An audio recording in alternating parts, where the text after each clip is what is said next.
ఆరాధనా ఆరాధనా స్తుతి ఆరాధనా ఆరాధనా స్తుతి ఆరాధనా నీవే కదా నా ఆరాధనా నీవే కదా నా ఆరాధనా ఆరాధనా స్తుతి ఆరాధనా ఆరాధనా స్తుతి ఆరాధనా ఆరాధనా స్తుతి ఆరాధనా ఆరాధనా స్తుతి ఆరాధనా ఆరాధనా స్తుతి ఆరాధనా ఆరాధనా స్తుతి ఆరాధనా హల్లెలూయా హల్లెలూయా హల్లెలూయా హల్లెలూయా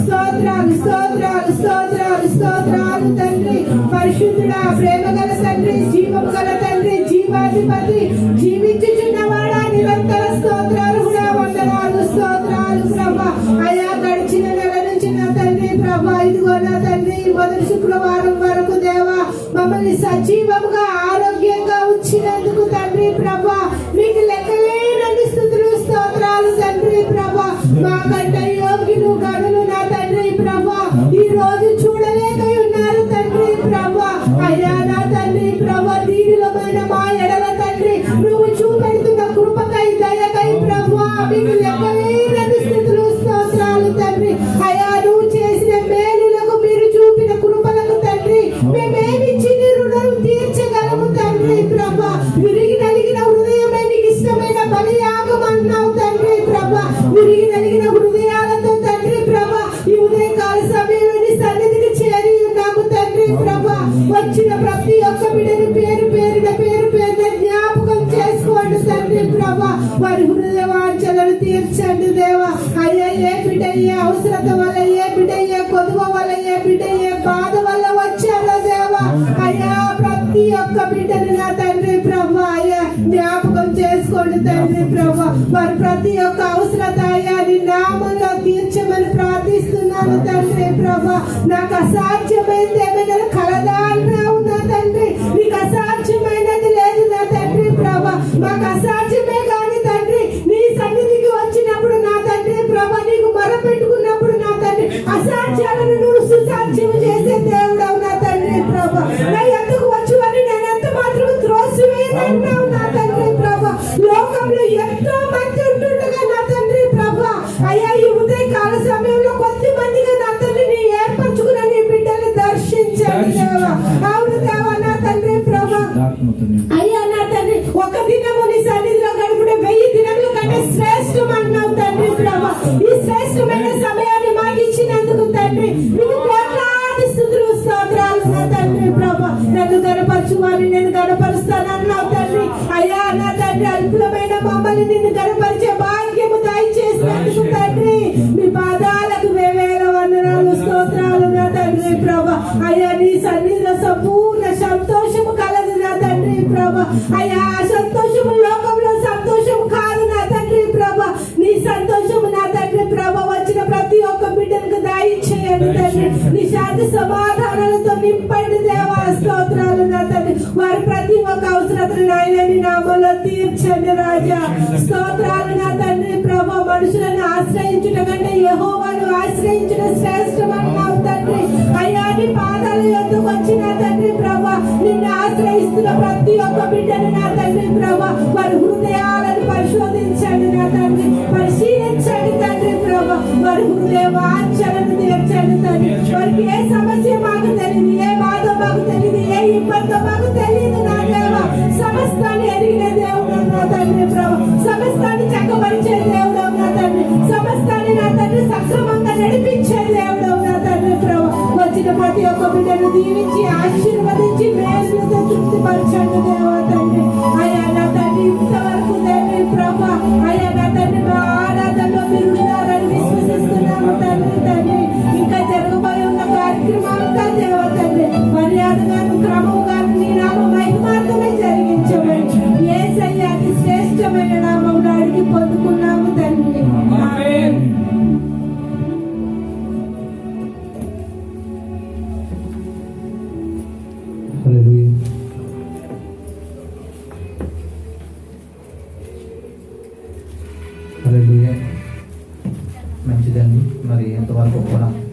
పాటల ద్వారా దేవత దేవుల్ని మరి మహిమపరిచిన కోయిల వారికి ప్రభు పేరట వందనములు.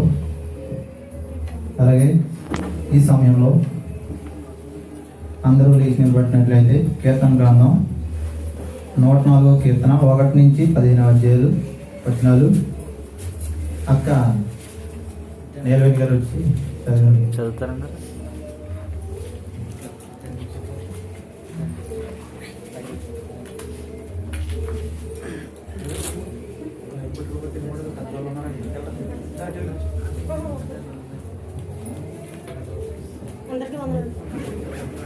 అందరికీ వందనాలండి. కీర్తనలు 104వ అధ్యాయం 1 నుంచి 15 వచనాలు చదువుకుందాం. నా ప్రాణమా యెహోవాను సన్నతించుము. యెహోవా నా దేవా నీవు అధిక ఘనతను ఇచ్చిన వాడవు. నీవు మహత్యమును ప్రభావమును దర్శించి ఉన్నావు. వస్త్రము వలె వెలుగును నీవు కప్పుకొని ఉన్నావు. తెరను పరిచినట్లు ఆకాశ విశాలమును నీవు పరిచి ఉన్నావు. జలములలో ఆయన తన గదులు దూతలను వేసి ఉన్నాడు. మేఘములను తనకు వాహనముగా చేసుకొని గాలి రెక్కల మీద గగనము చేయుచున్నాడు. వాయువును తనకు దూతలుగాను తనకు పరిచారకులుగాను ఆయన చేసుకుని ఉన్నాడు. భూమి ఎన్నటికి కదలకుండునట్లు ఆయన దానిని పునాదుల మీద స్థిరపరచెను. దాని మీద అగాధ జలములను నీవు వస్త్రము వలె కప్పితివి. కొండలకు పైగా నీళ్లు నిలిచెను. నీవు గద్దింపగానే అవి పారిపోవును. నీ ఉరుము శబ్దము విని అవి త్వరగా పారిపోయాను. నీవు వాటిని నియమించిన చోటికి పారిపోవుటకై అవి పర్వతములెక్కెను. పల్లములు దిగెను. అవి మరలి వచ్చి భూమిని తప్పకై ఉండినట్లు అవి దాటలేని సరిహద్దులు నీవు వాటికి నియమించితివి. ఆయన కొండ లోయలలో నీటి బుగ్గలను పుట్టించెను. అవి మన్యములలో పారును. అవి అడవి జంతువులన్నింటికి దాహమిచ్చెను. వాటి వలన అడవి గాడిదలు దప్పి తీర్చుకొను. వాటి ఒడ్డున ఆకాశ పక్షులు వాసము చేయును. కొమ్మల నడుము సునాదము చేయును. తన గదులలో నుండి ఆయన కొండలకు జలధారలనిచ్చెను. ఈ క్రియల ఫలము చేత భూమి తృప్తి పొందుచున్నది. పశువులకు గడ్డిని నరులకు ఉపయోగములకు కూర మొక్కలను ఆయన మొలిపించెను. అందుమూలముగా భూమిలో నుండి ఆహారమును నరుల హృదయమును సంతోషపెట్టు ద్రాక్షారసమును వారి మొగములకు మెరుగునిచ్చు తైలమును నరుల హృదయమును బలపరచు ఆహారమును ఆయన పుట్టించుచున్నాడు.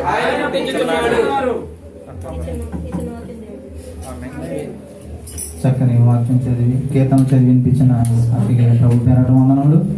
అలాగే మరి ఈ సమయంలో దేవుడు గడిచిన వారం నుంచే కాదు మన జీవితంలో ఆయన చేసిన వీళ్ళు మరి ఎవరైనా సాక్ష్య రూపంలో చెప్పుకోవాలంటే ఒక నిమిషం మరి క్లుప్తంగా సాక్ష్యాలు చెప్పుకోవాలని ప్రేమపూర్వకంగా తెలియపరుస్తున్నామని.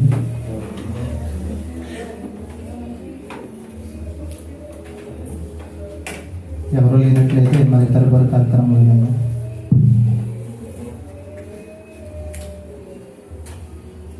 మరి ఈ సమయంలో ప్రకటనలో సంఘం కోసం సుందర్ వచ్చి ఒక 5 నిమిషాలు క్లుప్తంగా ప్రకటన చేయాలని ప్రేమపూర్వకంగా తెలియపరుస్తుంది.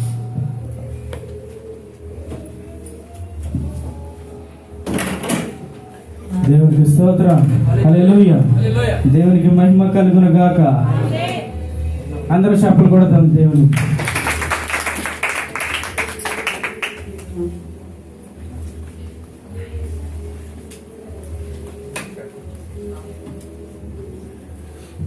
ప్రకటన అంటే ఏం లేదండి, ఒకటి నిర్ణయించుకున్నాను నేనైతే, అది చెప్పడం కోసం అంతే. ప్రకటన ఏం లేవు.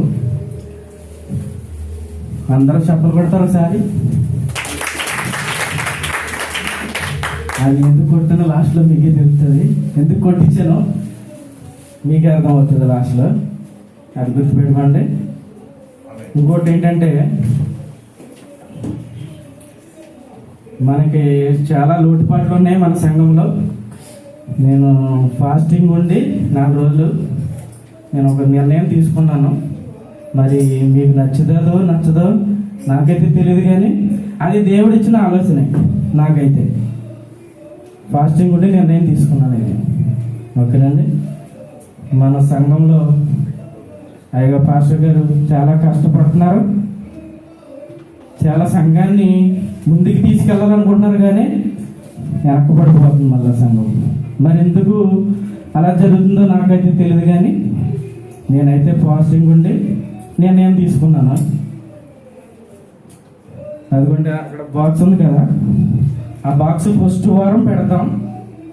ఫస్ట్ వారం మీకు నచ్చినట్టు, మీకు దేవుడు ఎంత ప్రేరేపిస్తుందంటే సంఘం బలపరచడం కోసమే. పాస్టర్ గారిని చూడకుండా దేవుని చూసి మీకు ఎంత ప్రేరేపణ అయితే సంఘాన్ని ఇంకా బలపరచడానికి అది బాక్స్ పెడతాం. ఆ బాక్స్లో మీకు ఎంత తోచినంత సంఘాన్ని ఇంకా బలపరుస్తాం మనం. అది నాకు ఆలోచన వచ్చింది. అది మీ ముందుకు వెళ్దాం అనుకున్నాను. అది మీ ఇష్టం. మరి పెట్టమంటే పెడదాం, లేకపోతే తీసేయమంటే తీసేస్తాం. అది ఆ దేవుడు వచ్చిన ఆలోచన. మరి మీకు ఇష్టమైతే సంఘం అంతా ఆలోచించుకొని నిర్ణయం తీసుకోవాలని మనం చేసుకున్నాం. ఇంకోటి ఏంటంటే, పొద్దుట నైట్ మేము పాస్టర్ గారి ఇంటికి వచ్చి పడుకున్నాం. ఆయన పాస్టర్ గారు అంటే నాకు పొద్దుటే 7:30కి 4-5 సార్లు ఫోన్ చేశారు. నాకైతే తెలియదు, కానీ తర్వాత నేను చూసేటప్పుడు ఫొటోస్ను చిన్న పాంప్లెట్ కింద పంపించారు.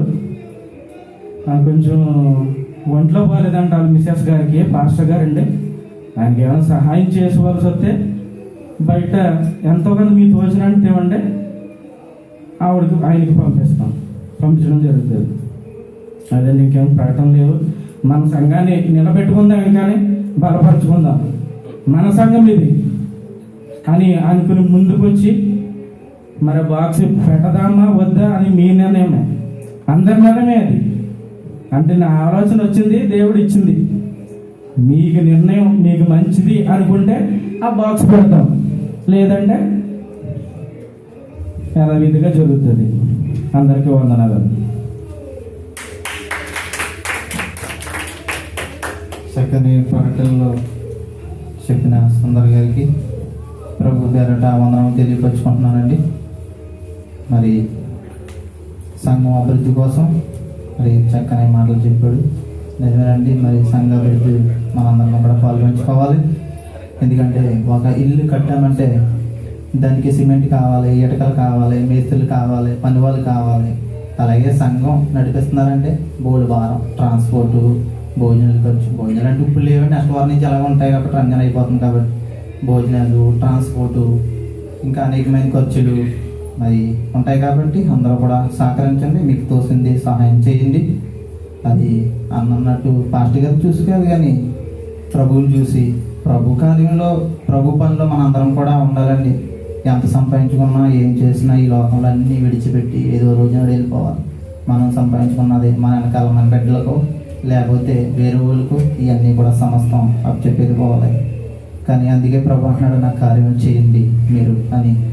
అందరం కూడా దేవుడి పనిలో ఉండాలని నేను కూడా ఈ యొక్క మాటలు తెలియపరుస్తున్నాను. అదేవిధంగా మరి ప్రాముఖ్యమైన సమయంలోకి మనం వెళ్ళబోతున్నాం. కాబట్టి అందరూ కూడా శ్రద్ధగా వాక్యాన్ని వినాలి, వాక్య ప్రకారంగా జీవించాలి. ఈరోజు మరి బల్లారాధన అంటే ప్రభు రక్తాన్ని, పరిశుద్ధుడైన క్రీస్తు రక్తాన్ని మనం తాగుతున్నాం. ఆయన శరీరాన్ని మనం పూజిస్తున్నాం. ఆయన పరిశుద్ధుడు కాబట్టి మనం కూడా పరిశుద్ధతతో మరి తీసుకోవాలి. మరి ఇండియా దేశం నుంచి అయ్యగారు ఇమ్మానుయేల్ రాజు గారు మంచి వర్తమానాన్ని ఇచ్చడానికి మరి రావడం జరిగింది. కాబట్టి మనందరం కూడా శ్రద్ధగా వాక్యాన్ని అనాలి, వాక్య ప్రకారంగా జీవించాలి. వాక్య ప్రకారంగా జీవించిన వారే పరలోకం వెళ్తారండి, లేకపోతే లేదు. ఇది మనకి బైబిల్ చెప్తుంది. ఇంతకుముందు మనం చీకట్లో ఉండేవాళ్ళం, మరి క్రీస్తు వారు ఆయన స్వరక్తాన్ని ఇచ్చి మనందరినీ కొన్నారు. కాబట్టి మనందరము కూడా మరి యొక్క రొట్టె ద్రాక్షరసం ఆ బాలలో పాలు పంచుకుని పరిశుద్ధులుగా ఉండాలని, వాక్య ప్రకారంగా జీవించాలని తెలియపరుస్తూ మరి వాక్యం కొరకు ప్రార్థన బ్రదర్ రావు గారు వచ్చి ప్రార్థన చేయాలని ప్రేమపూర్వకంగా తెలియపరుస్తూ దేవునికి మహిమ కలిగిన గాక. ప్రార్థన చేసుకుందామండి. పరిశుద్ధుల కృపగల తండ్రి, ప్రేమగల దేవ, నీ బంగారు పాదాలకు లెక్కలేని వందనాలు స్తోత్రాలు తండ్రి. పరిశుద్ధులు అని కోట్లాది దేవతలతో ఎల్లవెల్ల కొలబడబడుతున్న మా పర్లకు వందనాలు తండ్రి. నీ ఘనమైన నామానికి, శ్రేష్టమైన నామానికి లెక్కలేని వందనాలు స్తోత్రాలు తండ్రి. ఇదిగున్న ప్రభా, ఈ మహాశుక్రవార దినాన నా ఆత్మీయులందరితో కలిసి ఈ విధంగా నేను స్తుతించి ఆరాధించి మహిమపరిచే భాగ్యం ధన్యతలు మాకు అందరికీ కూడా దయచేసినందుకు గాను లెక్కలేని వందనాలు స్తోత్రాలు తండ్రి. ఇదిగున్న ప్రభా, ప్రారంభ ప్రార్థన మొదలుకొని ముగింపు ప్రార్థన అంతా వరకు కూడా మరి ఈ ఆరాధన అంతా కూడా క్రమంగా జరిపించుకోమని ప్రార్థిస్తున్నాను తండ్రి. ఎంతమంది అయితే కూడా వచ్చారో ప్రతి ఒక్కరు ఎటువంటి ఆశలతో వచ్చారో ప్రతి ఒక్కరిని కూడా రెండుగా నింపి, వాక్యంతో నింపి సంపూర్తిగా ఇంటికి వెళ్ళడానికి కృప చూపించి సహాయం చేయండి. ఇదిగో తండ్రి, మరి పాటల్లో మీరున్నారు, ఆరాధనలో మీరున్నారు. ప్రతి విషయం కూడా నేను గణపరచాలంటే మయంపరచాను. అలాగే ముఖ్యమైన వర్తమానం వింటుండగా సహాయం చేయండి. మరి ఇక్కడ నీ కుమారుని నిలబెట్టుకుని మరి వర్తమానం మరి వారి ద్వారా మాకు అవసరమైనటువంటి ఆత్మీయ ఆహారాన్ని దయచేయండి. మరి ఇమ్మానుయేల్ రాజు గారు ఎంతో మరి శ్రమతో కూడుకున్న పరిచర్య చేస్తున్న తండ్రి. దేశాల్లో కూడా ఎంతో మందిని మరి బాప్తిస్మం ఇస్తూ అనేక మందికి మారు మనసు కలగజేస్తూ అనేక ఆత్మను రక్షించడానికి శ్రమ పడుతున్నారు. ఆ బిడ్డకి మంచి ఆరోగ్యం తెచ్చండి. చేస్తున్న పరిచర్య అంతట్లో కూడా తోడుగా ఉండండి, పరిచర్యను విస్తరణ చేయండి. అలాగే మేమందరం కూడా వాక్యం ఉంటుండగా మాకు తోడుగా నేర్చుకుంటూ సహాయం చేసి ప్రతి విషయంలో కూడా తోడుగా ఉండమని సహాయం చేయమని, ఈ చిన్న ప్రార్థనకు ప్రతిఫలాన్ని దయచేయమని మా కొరకు త్వరలో రామైనటువంటి ప్రియ కుమారుడైన యేసుక్రీస్తు నామములో ప్రతిఫలం పెట్టుకున్నాం తండ్రి. ఆమేన్. చక్కని ప్రార్థన చేసిన అన్నయ్య గారికి ప్రభు పేరట వందనాలు. మరి ప్రాముఖ్యమైన సమయం అందరూ కూడా సెలవు సైలెంట్లో పెట్టుకోండి. మరి ఎంతో ప్రయాసపడి ఇండియా దేశం నుంచి ఆయన ఇక్కడ రావడానికి గల కారణం ఏంటంటే ఇక్కడ వాక్యం చెప్పాలి, అనేకమైన ఆత్మలు దేవుని తట్టు తిప్పాలి అనే ప్రయాస తప్ప ఆయన వేరేది ఏం ఆశించడం కాదు. కానీ మనందరము కూడా మరి వాక్యాన్ని శ్రద్ధగా విని వాక్య ప్రకారంగా గైకోవాలని తెలియపరుస్తూ మరి పాస్టర్ గారికి ఇమ్మానుయేల్ రాజు గారికి సమయాన్ని అప్పగిస్తున్నాను. దేవునికి స్తోత్రం, దేవునికి మహిమ కలుగును గాక. మరి శ్రేష్టమైన సమయంలో తేజోమయుడు ప్రార్థనా మందిరంలో ఉన్నటువంటి ప్రతి ఒక్కరికి, ముఖ్యంగా దైవజనులు ఎంతో వ్యయ ప్రయాసంతో బలమైన శక్తి కలిగిన మరి కార్యాలు ఈ ఖతార్ దేశంలో వ్యయ ప్రయాసంతో నడిపిస్తున్న దైవజనులు మరి రాజ్ కుమారయ్య గారికి, వారి కుటుంబానికి, సంఘానికి పేరు పేరున ప్రత్యేక వందనాలు తెలియపరుస్తూ మరి సంఘం ఇంకా బలమైన కార్యాల ద్వారా ఈ దేశంలో అనేక ఆత్మల రక్షణ కొరకే ఫలప్రదమైన పరిచర్య జరగాలని హృదయపూర్వకంగా కోరుకుంటున్నాను, ప్రార్థిస్తున్నాను. ప్రియులరా, మరి ఇవ్వబడిన సమయంలో కొన్ని విషయాలు ఆ జీవగ్రంథం నుంచి తెలుసుకునేటువంటి ప్రయత్నం చేద్దాం. దేవుని వాక్యం దగ్గరికి వచ్చే ప్రతిసారి కూడా దేవుని వాక్యము మనల్ని ఆదరించేది, బలపరిచేది, బుద్ధి చెప్పేది, సరిచేసేటువంటిది, ఆశీర్వదించేటటువంటిది. దేవుని వాక్య ఆశీర్వాదాలను గురించి మనం చూస్తున్నప్పుడు ప్రతిసారి కూడా ఉపయుక్తమైనటువంటి ఆశీర్వాదకరమైనటువంటి మాటలు చెప్తుంటుండగా మన జీవితాలను అన్వయించుకుందాం. ఈరోజు మన జీవితాల్లో చిన్న చిన్న విషయాల్లో దేవుడు చేస్తున్న గొప్ప కార్యాలను గురించి మనం తెలుసుకోబోతున్నాం. అనంటే సాధారణంగా జీవితాల్లో చిన్న పనులు, చిన్న మాటలు, చిన్న నిర్ణయాలు మన జీవితాన్ని బాగు చేయొచ్చు, పాడు చేయొచ్చు. ఒక చిన్న నిర్ణయమే నా జీవితాన్ని పాడు చేసింది అన్న వాళ్ళు ఉన్నారు. ఒక చిన్న నిర్ణయమే నా జీవితాన్ని బాగు చేసింది అన్న వాళ్ళు ఉన్నారు. ప్రతి పెద్ద కార్యానికి వెనకాల చాలా చిన్న పనులు ఉంటాయి. ప్రతి పెద్ద ఫలితానికి వెనకాల చిన్న చిన్న ప్రయత్నాలే ఆ పెద్ద కార్యానికి నడిపిస్తూ ఉంటుంది. క్రైస్తవులుగా ఏ చిన్న విషయాన్ని నిర్లక్ష్యం చేయకూడదనేది దేవుని వాక్య ఉద్దేశం.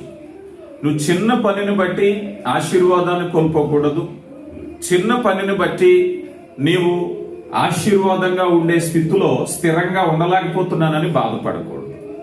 దేవుని చిత్తంలో ఆయన యొక్క ఉద్దేశాలు ఎలా ఉంటాయి అన్నట్లయితే, క్రైస్తవుడుగా క్రీస్తులోకి వచ్చాక నీ మాట, నీ ప్రవర్తన, నీ నిర్ణయము ప్రతిదీ కూడా జ్ఞానయుక్తంగానే ఉండాలని కదా. మనము బుద్ధి జ్ఞాన సంపదలు గుప్తమైనటువంటి దేవుని కలిగి ఉన్నాం గనక, అయ్యో నేను పొరపాటుగా మాట్లాడి పొరపాటుగా పనిచేసి నేను ఈ ఆశీర్వాదాన్ని కోల్పోయాను అనేటువంటి స్థితిలో ఉండకూడదు అనేది దేవుని యొక్క ఉద్దేశం కదా. సాధారణంగా అయ్యో పొరపాటు మాట మాట్లాడేశాను, ఆ పొరపాటు పని చేసేసే నా జీవితం ఇలా అయిపోయింది అని మనం అనుకుంటూ ఉంటాం. ఆ స్థితికి రాకూడదు అనేటువంటిది దేవుని యొక్క ఉద్దేశం. సామెతల గ్రంథము 30వ అధ్యాయంలో 24 నుంచి మనం చూస్తే, సామెతల గ్రంథము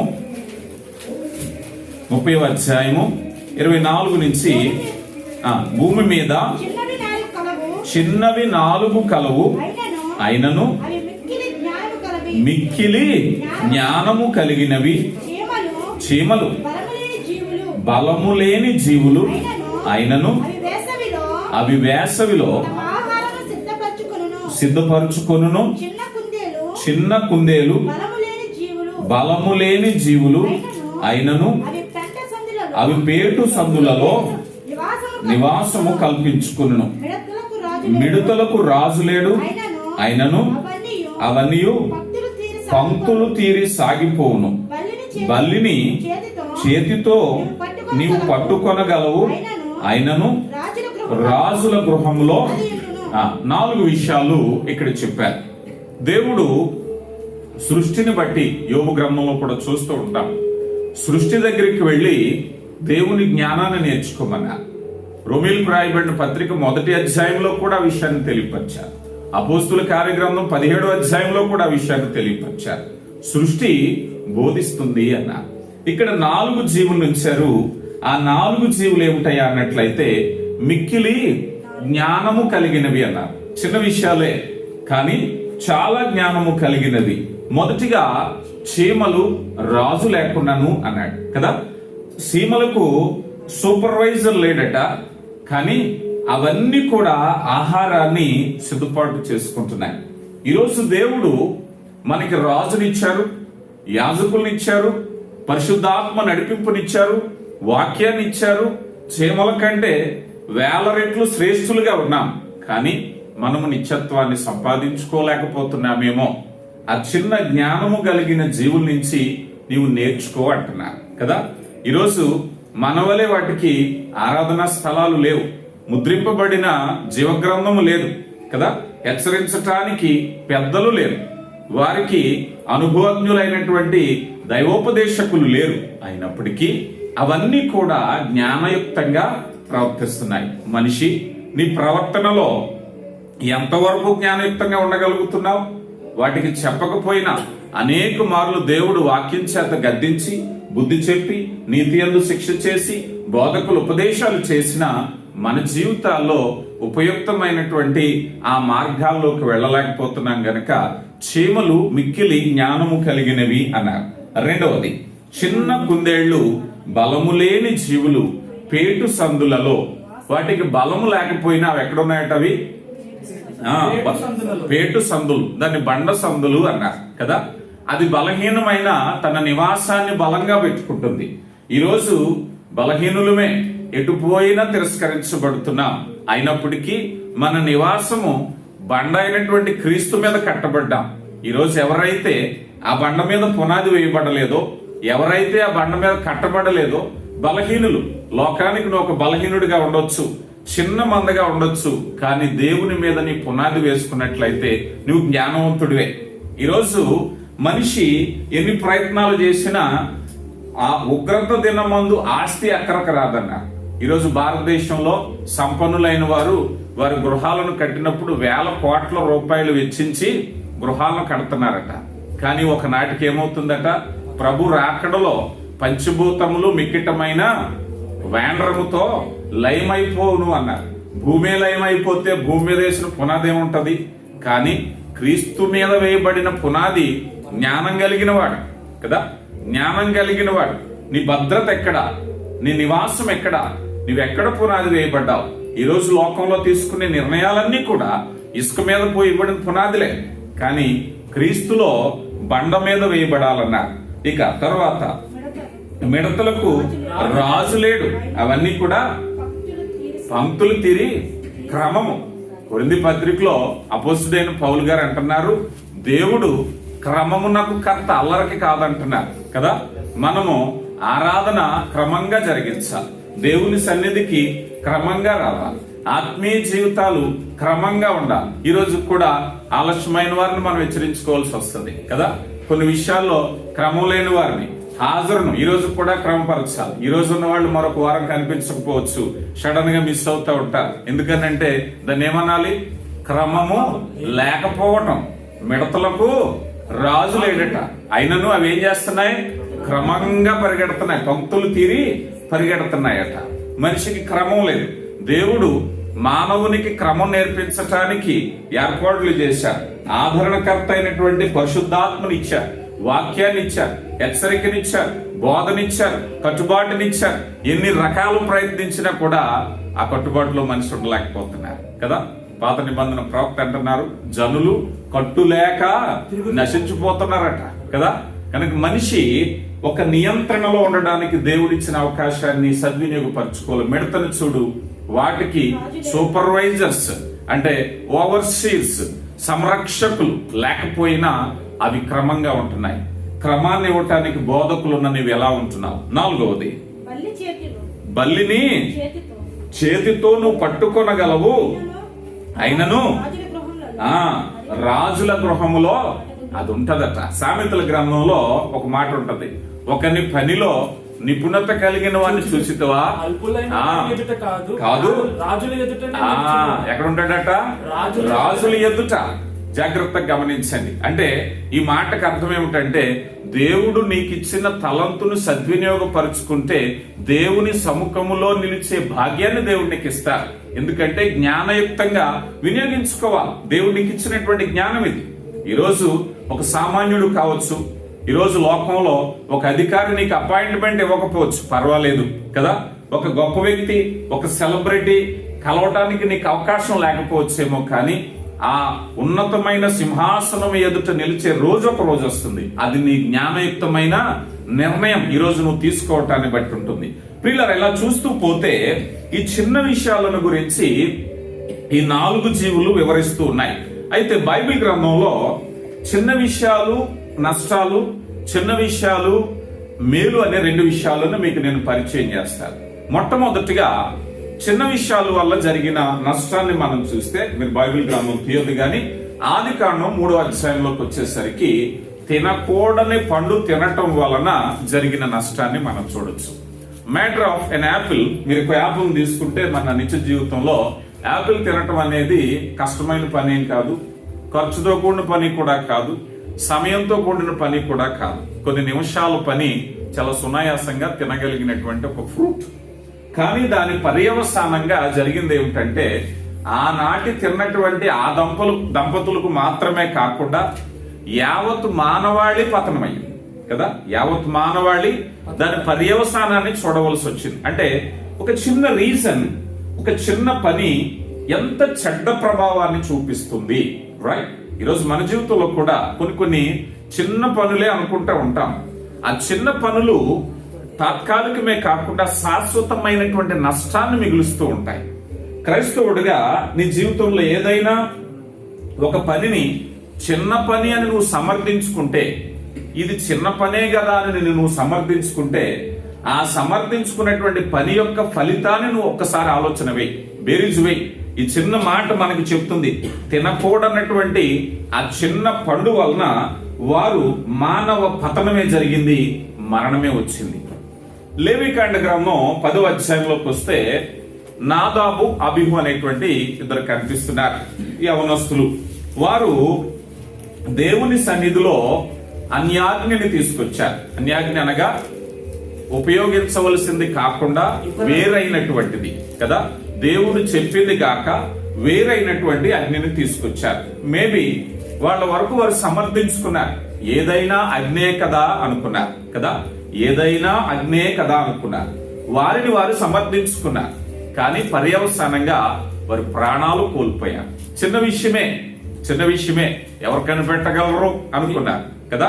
ఏదైనా ధూపమే, ఏదైనా అగ్నే, ఏదైనా కాల్చేదే, ఏదైనా పొగొచ్చేదే వారి భావం కదా. ఈరోజు విశ్వాస జీవితాల్లో మనం కూడా బోధల విషయంలో జాగ్రత్త పడాలి సుమా. ఎందుకంటే ఏదైనా అని మనం అనుకుంటున్నామేమో, కానీ నీ హృదయంలో తలంపు పుట్టక మునిపే నీ ఆలోచన ఎరిగిన దేవుడు కదా. హృదయాంతరంగాలు ఎరిగిన దేవుడు నిన్ను పరిశీలనగా చూస్తా ఉంటారు. అందుకని చిన్న విషయమని సమర్థించుకునేటువంటి ప్రయత్నం చేయకు కదా. ఎక్కడైనా వస్త్రాలు కొనడానికి వెళ్ళామనుకోండి, చాలా సునిశ్చితమైన పరీక్ష చేస్తూ ఉంటాం. దాని మీద ఏదైనా అది శారీ గానీ, డ్రెస్ గానీ, క్లాత్ గానీ ఎక్కడో చిన్న డాట్ ఉంటే కనిపెడతాం లేదా కదా. మానవ నేత్రాలతోనే మనం కనిపెట్టగలుగుతున్నాం. అమ్మో ఎంత మోసం, ఎంత దగా, ఇదేదో డ్యామేజ్ చీరలు అమ్ముతున్నాడు అని అనుకుంటాం మనం కదా.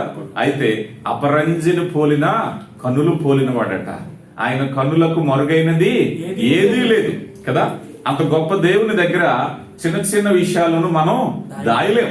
అలా చేసినటువంటి నాదాబు, అబీహు అనేటువంటి వారి యొక్క చిన్న ప్రయత్నము ఏం చేసిందయ్యా అన్నట్లయితే వారిని మరణానికి దారి తీసింది. అలాగే సంఖ్యాకాండ గ్రంథం 10వ అధ్యాయము 7 నుంచి 12 వచనాలు మీరు చదవద్దు గాని ఇక్కడ మోషే అవిధేయతను మనం చూస్తాం. మోషే చేసిన పని ఏమిటి? అయ్యా నీవు ఆ బండ దగ్గరికి వెళ్ళి నువ్వు మాట్లాడు అన్నా కదా. అయితే దాన్ని మనం ఎలా సమర్థించవచ్చు అంటే మానవ మాతృలుగా అంతకు మునుపు జరిగినటువంటి ఒక సంఘటనలో తండ్రి అయిన దేవుడు ఏం చెప్పారంటే బండను కొట్టమనే చెప్పారు. రెండోసారి చెప్తే ముందు అదే చెప్పారు కనుక మళ్ళీ అదే చేశానని సమర్థించుకోవటానికి అవకాశం ఉంటది. కానీ ఆయన సమస్తాన్ని కనిపెట్టగలిగిన వారు. ఒక చిన్న అవిధేయత, చేయమని పని చేయకపోవటం, ప్రజల ఎదుట దేవుని ప్రసన్నతను వారు చూడకపోవటం.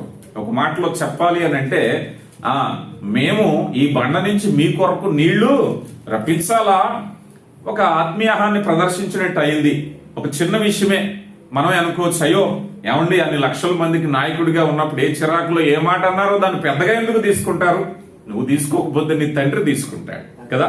ఈరోజు మనం అనుకోవచ్చు, అయ్యా నా పని ఒత్తిడిని బట్టి నేనేదో మాట్లాడేశాను కదా, నా పని ఒత్తిడిని బట్టి రోజంతా కష్టపడి ఉన్నాను, విసిగి ఉన్నాను, కష్టపడి ఉన్నాను, నా సమస్యను బట్టి ఏదో చిన్న మాట అంటే దీన్ని ఎంతగా పట్టుకుంటారు ఏమిటండి అని అంటే, దేవుని చిత్తంలో మనము ప్రతిదీ కూడా పరిశీలించబడుతున్నాం.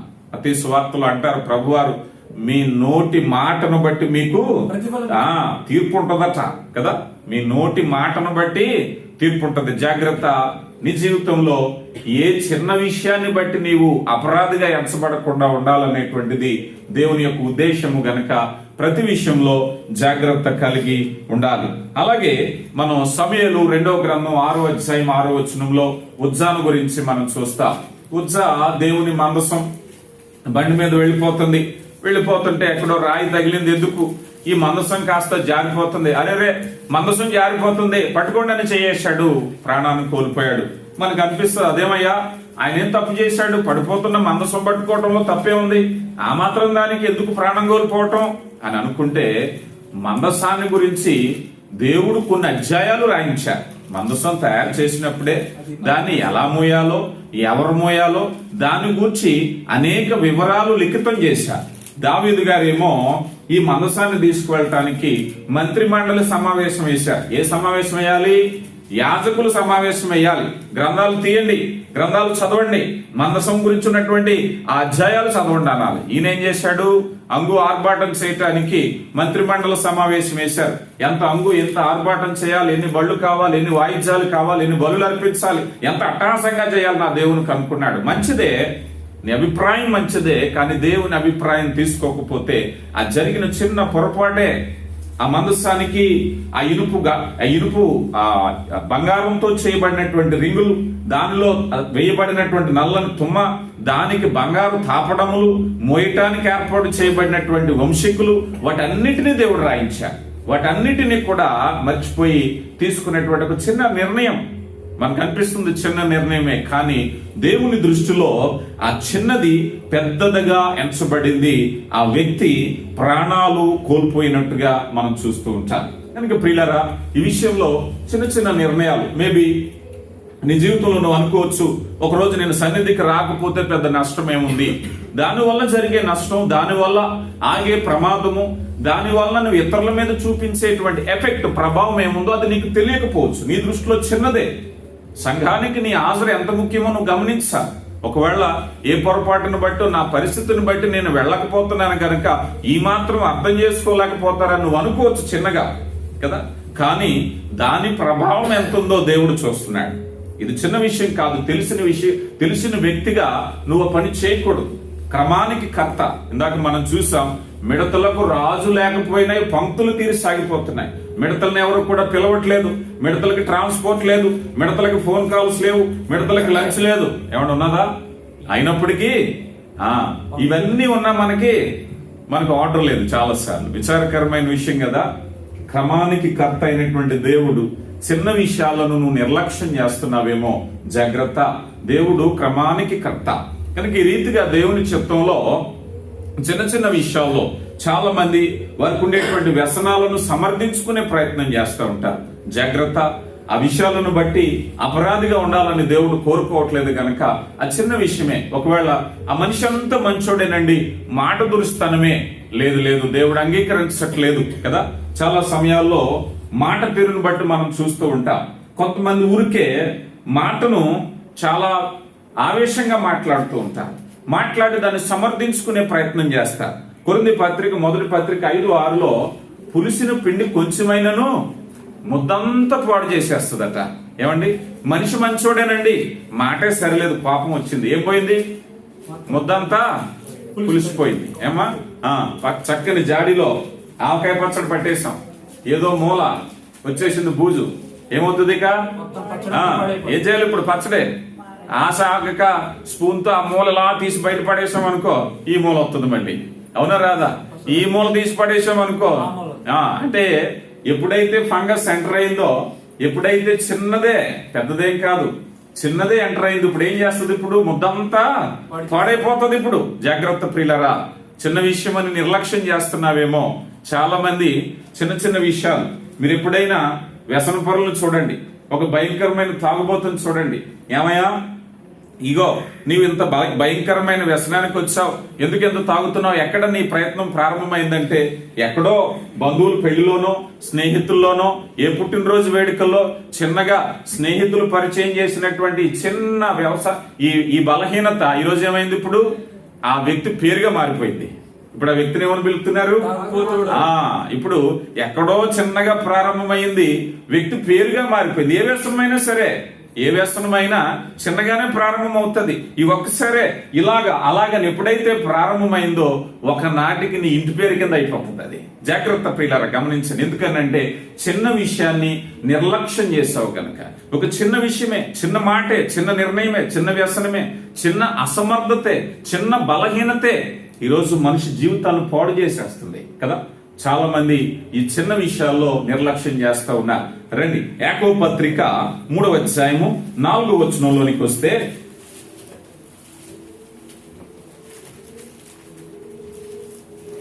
యాకోబు పత్రిక 3వ అధ్యాయము 4వ వచనం, వాడలు కూడా చూడుడి, అవి ఎంతో గొప్పవై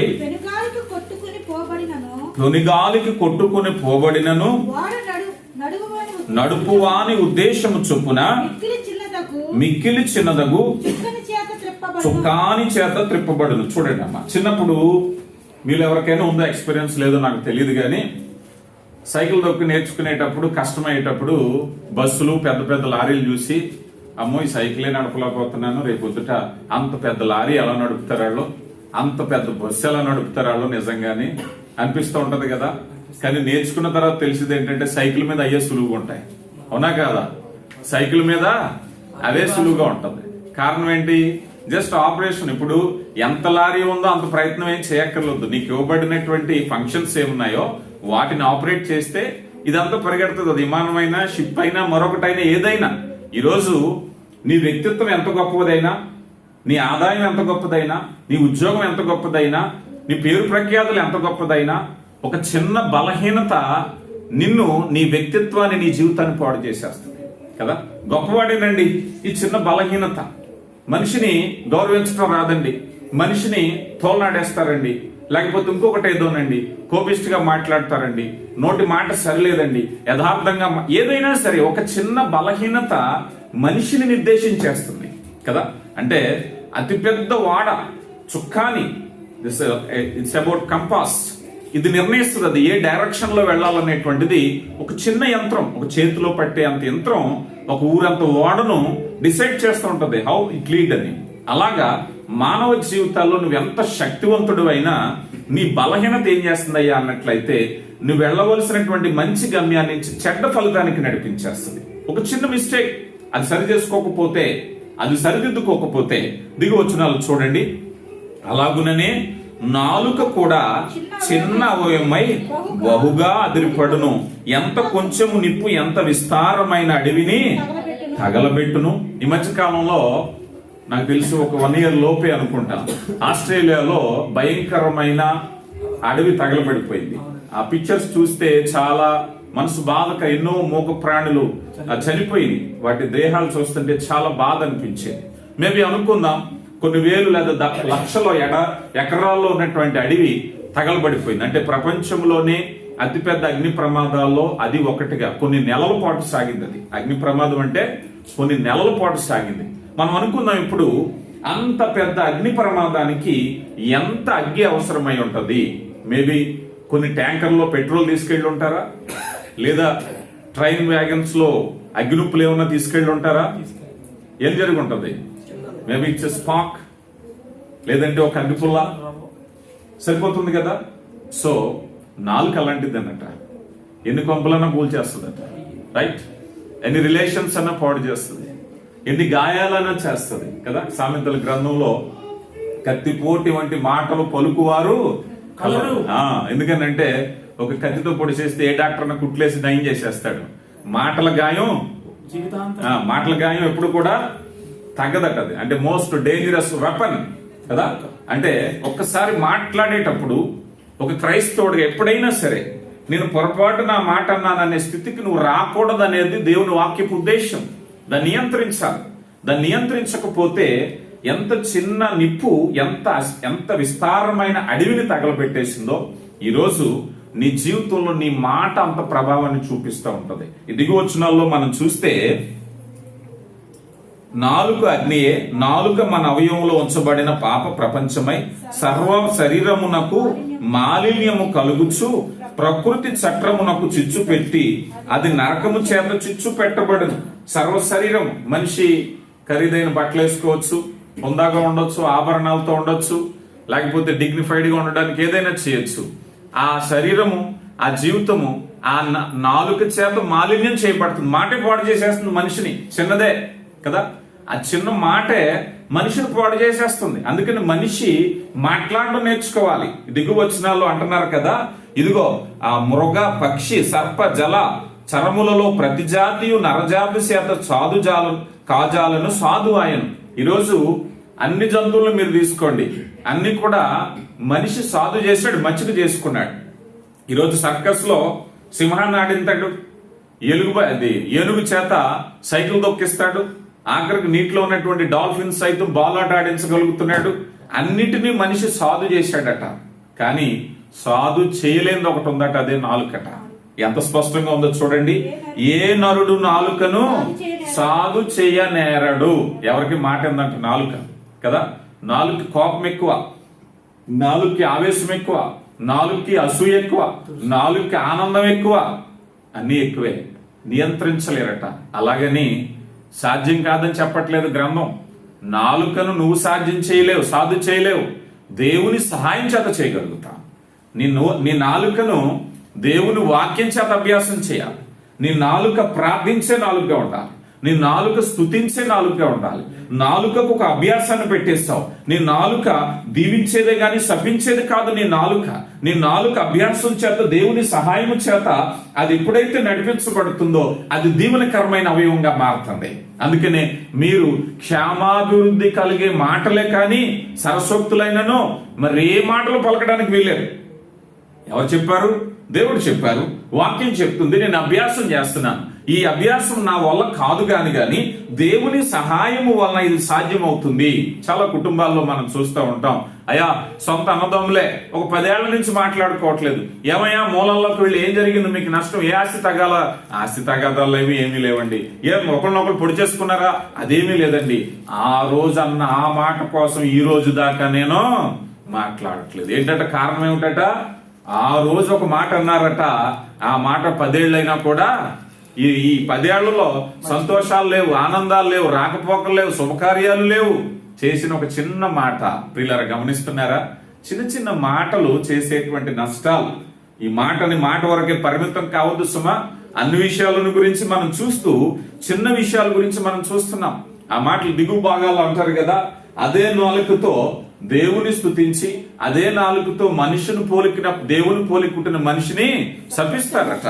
అంటే నీ నాలుక నియంత్రణ లేకపోతే ఏం చేస్తుందట? అటొక మాట్లాడుతుంది, ఇటొక మాట. దీన్ని ఏమన్నారు? లోకంలో ఏమన్నారు దీన్ని? 2 నాలుకలు. అవునా కదా? 2 నాలుకలు ఒక మాటతో మనిషిని దూషించి ఒక మాటతో దేవుని ఆరాధించటం అనేది సరైనటువంటి పని కాదు. అయితే అభ్యాసం చేయాలి. ఇది లోకంలో సామాన్యమే కదా. అంటే దేవుడు నీవు అలా ఉండాలని కోరుకోవట్లేదు కదా. దేవుడు అలా ఉండాలని కోరుకోవట్లేదు. నీ నాలుక సరిచేయబడాలనేటువంటిది దేవుని యొక్క ఉద్దేశం. అలా సరిచేయబడితే కలిగే మేళ్ళు ఏమిటో 2 మాటలు చెప్తాను రండి. ఇప్పుడు తర్వాత మనం చూస్తే దేవుని చిత్తంలో నాలుక లేక చిన్న పనులు చేసేటువంటి ఉపయోగంలో మనం సమూయేలు మొదటి గ్రంథం 25వ అధ్యాయంలోకి వస్తే మీరు చదవద్దు. 25వ అధ్యాయంలో ఇక్కడ మనకి అబిగయలు కనిపిస్తుంది, నాబాలు భార్య. ఈ అబిగయలు నాబాలు విషయంలో నాబాలు మోటువాడు, నోటుకొచ్చిన మాటలు మాట్లాడేశాడు కదా. పని పాట లేని దావీదు లాంటి వాళ్ళు చాలా మంది ఉన్నారు కనుక దావీదు ఎవరో నాకు తెలియదు అన్నారు. దావీదు గారి కోపం వస్తుందా రాదా? దావీదు ఎవడో చూపిస్తాను ఉండరా అబ్బాయి అని ఆయన బయలుదేరాడు సైన్యంతో. భార్యకి తెలిసింది. భార్యకి తెలిసిక ఇక నేను నా కుటుంబం నాశనం అయిపోతాం, నా పశువులను కాపాడుకోవాలి, నా పని వాళ్ళని కాపాడుకోవాలి, నా బిడ్డలను కాపాడుకోవాలని చెప్పి ఆమె ఎప్పుడైతే ఎదురెళ్ళి ఆ సమస్యను ఒక చిన్న ప్రయత్నం, పెద్ద ప్రయత్నం అక్కర్లేదు, ఒక చిన్న ప్రయత్నం ఎదురుగా వెళ్ళి దావీదు అధికారాన్ని చేసిన మేలును ఒక మాట ఒప్పుకుంది. అయితే నాబాలు కూడా రక్షింపబడ్డాడు. తర్వాత 10 రోజులకి చచ్చిపోయాడు. గాని అప్పటికప్పుడైతే తాను తన భర్త కుటుంబం అంతా కూడా రక్షించుకోగలిగింది. ఒక చిన్న మాటే. ఈరోజు మానవ జీవితాల్లో ఎన్నైనా మాటలు మాట్లాడుతున్నారు. యేసు ప్రభువా నీవు నా సొంత రక్షకుడని నా నోటితో ఒప్పుకుంటున్నాను అనలేకపోతున్నారు, అనిపించలేకపోతున్నాం జనాన్ని కదా. జనం ఎన్ని మాటలైనా మాట్లాడతారు. మాటలకు అంతులేని మాటలు మాట్లాడేస్తున్నారు. దేవుని స్తుతించే మాటలు లేవు, దేవుని ఆరాధించే మాటలు లేవు. లోకంలో ఫోన్లు రేట్లు తగ్గిపోయినాయి. ఏమంటారు? ప్యాకేజీలు పెరిగిపోయినాయి. ఎందుకనంటే అన్లిమిటెడ్ ఏదైనా సరే, మనిషి ఒక్కరుగా ఉన్నా సరే చాలా సంతోషం. మొన్నటి దినాన మా యొక్క రిలేషన్తో మాట్లాడుతూ జనరల్లో వెళ్ళటం గురించి, ట్రైన్లో స్లీపర్ బోగిల్ గురించి మాట్లాడుకుంటూ వస్తే, ఒకప్పుడు ఫ్రీ టికెట్లు ఉన్న స్లీపర్లో వెళ్ళమంటే భయం వేసి ఒక జనరేషన్ వెనక నేను జనరల్లోనే వెళ్తాను, మాకు రిజర్వేషన్ ఉన్నాను. ఎందుకనంటే టైం పాస్ అవుదని. ఇప్పుడు ఏం కావాలి మనిషికి? ఏకాంతం కావాలి. ఇప్పుడు మనిషికి ఏకాంతం చేతిలో ఫోన్ కావాలి ఇప్పుడు కదా. జనరల్లో వెళ్తే ఫోన్లో మాటలు వినపడి అనీజీ. ఒకప్పుడు ఏసీలో ఎక్కడో కూర్చోబెడితే ఎవరు లేనప్పుడు ఎవరో నాతో మాట్లాడడానికి లేదని ఒక అనీజీ ఉండేది. అందుకని జనరల్ ప్రిఫర్ చేసేవారట. అయితే ఇప్పుడు ఏంటి? ఇప్పుడు ఈ వీళ్ళకి ఏకాంతం కావాలి. ఒక ఫోన్ ఉంటే చాలు, ప్రపంచంలో ఎవరున్నా లేకపోయినా పర్వాలేదు, మాటలకు అంతులేదు. ఇక ఎన్నైనా మాట్లాడేసుకోవచ్చు కదా. అంటే మనిషి ఎన్ని మాటలైనా మాట్లాడుతున్నాడు. నోరిచ్చినటువంటి దేవుని మర్చిపోయి, నోరిచ్చిన దేవుడితో మాట్లాడట్లేదు, ఒక్క కాలు లేదు కదా. లోకంలో అన్ని విషయాలకే కాల్స్ ఉంటున్నాయి. దేవునితో ఉండేటువంటి నెంబర్లో కాల్ హిస్టరీలో చూస్తే ఏం కనబడట్లేదు. ఒక ప్రార్థన లేదు, ఒక ఆరాధన లేదు. ఏమంటారు ఈరోజు మనం ఇక్కడ ఉన్నాం, మనం అనుకుందాం ఈ దేశంలోనే ఎంతమంది బిడ్డలు ఈరోజు దేవుని సన్నిధిని అనుభవించలేకపోతున్నారు. ఆలోచన చేయండి. దేవుడు నోరించినటువంటి దేవునికి చిన్న చిన్న నీ స్తుతి, నీ ప్రార్థన, నీ అంగీకారాన్ని నోటుతో తెలియపరచకపోతే, చిన్న ఉపయోగంతో నీ జీవితాన్ని మార్చుకోకపోతే ఉపయోగం ఏముంది? ఇక్కడ నాబాలు చేసినటువంటి చిన్న ప్రయత్నము తన కుటుంబాన్ని రక్షించింది కదా. అలాగా నేనును నా ఇంటి వారిని యెహోవాను సేవించదని అనేటువంటి మాటలు పలుకువారిగా మనం ఉండి మన కుటుంబాలని కాపాడుకోవాలి. రెండవదిగా మనం చూసినట్లయితే రాజుల మొదటి గ్రంథము 17వ అధ్యాయంలో ఏలియాను గురించి మనం చూస్తాం. ఇక్కడ కూడా ఒక చిన్న ప్రయత్నం ఎంత మార్పును తీసుకొచ్చిందంటే, ఈ చిన్న ప్రయత్నంలో ఏలియా ఇక్కడ వాగు ఎండిపోయింది. కేరీతు వాగు ఎండిపోయిన తర్వాత దేవుని ఆజ్ఞ చేత సారెపోతు గ్రామం వెళ్తున్నాడు. సారెపోతు గ్రామంలో అక్కడ ఒక వెధవరాలు ఉంది. ఆ వెధవరాలకి లాస్ట్ మీల్ ఉంది, ఒకే ఒక ఆహారం.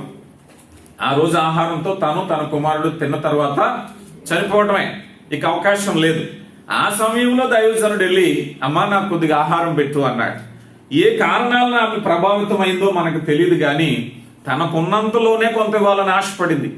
ఎప్పుడైతే ఆశపడిందో, కరువు దినాలన్నిట కూడా లోకంలో కరువు ఉందేమో గానీ ఆమె ఇంట్లో కరువు లేదు కదా. ఆ తొట్టిలో పిండి బుడ్డిలో నూనె ఎందుకంటారు? ఒక చిన్న నిర్ణయం. ఆ దైవజనునికి ఉన్నంతలో కొద్దిగా పెట్టాలనేటువంటి ఒక చిన్న నిర్ణయమే కరువు పోగొట్టేసింది. ఒక చిన్న నిర్ణయం ఎంత ఆశీర్వాదకరమో చూడండి ప్రియులరా. కొన్నిసార్లు ఆ చిన్న నిర్ణయాలు తీసుకోలేకపోతా ఉంటాం. దేవునికి ఇవ్వాలన్నా, సహవాసానికి ఇవ్వాలన్నా ఆలోచిస్తూ ఉంటాం. కానీ నిర్ణయం తీసుకుని ఒక చిన్న పని చేస్తే నీ జీవితంలో గొప్ప ఆశీర్వాదాలు, మేబీ ఆమె ఊహించుండకపోవచ్చు అంత ఆశీర్వాదాన్ని గురించి. లోకమంతా కరువుతో అల్లాడిపోతుంటే తన ఇంటలో సమృద్ధి చూడటం అనేది ఎంత గొప్ప ఆశీర్వాదమో చూడండి కదా. అలాగే రాజుల 2వ గ్రంథం 4వ అధ్యాయం 8వ వచనం మీరు చదవద్దు, కానీ ఎలీషాని గురించి చూస్తే, ఎలీషా ఆ రోజుల్లో ఉండేటువంటి ఆ స్త్రీ, ఆమె తన దైవజనుని కొరకు తన ఇంట ఒక గదిని కట్టించిందట. ఏం చేసింది? ఒక గదిని కట్టించిందట. ఎప్పుడైతే గదిని కట్టించిందో ఏం జరిగింది? తన ఇంట వారసత్వం వచ్చింది, గర్భఫలం వచ్చింది, సంతానం వచ్చింది, ఆశీర్వాదం. ఈరోజు గమనించండి, దైవజనులతో నీ సహవాసం మాట్లాడే తీరు.